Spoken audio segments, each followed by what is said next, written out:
आज त नौनलाई छस् त। तिमी जस्तो हो त महिना दिनमा नुहाउने। मेरो त 28-29 दिन भयो कि जिउ चिलाइहाल्छ। अब तेरो बिहा गर्नुपर्छ छोरा। हुन्छ हो आमा, तर सहान ल्याए अर्कैले सहिले हुँदो रहेछ।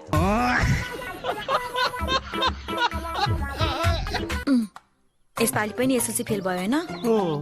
अनि जाँच यता दिन्छौ, उता पास कसरी हुन्छ त? अब यता चाहिँ पास हुन्छ हैन त? लुगा नापेर आएको कि आगो तापेर आएको? अनि पुष्पाजीले पुष्पाजीले के माथि चढ भन्नुभयो। के भनिस्? रुखा माथि चढ भन्नुभयो।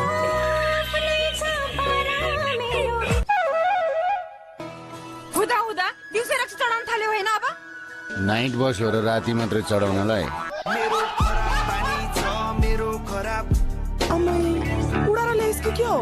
रङ्गा हो र उडाएर ल्याउनलाई। मैले धर्रा र घण्टाघरको लभ परे फर्स्ट टाइम देखेला।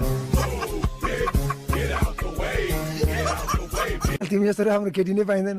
हाम्री आमा त स्याम्पल पिसै हो नि। कहाँ भेटेछन् कुनै हाम्रा बाले? त्यसको असर मलाई सोच परिरहेको छ यहाँ। फेरि बिहाको कुरा ननिकाल है आमा। तिमीले बासँग चाँडै बिहा गरेर के पायो भन त?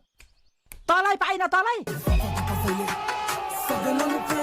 तिमीले हात दिनु सिकायौ, अब म यो ब्यानर कसरी च्यात्ने त्यो सिकाउँछु।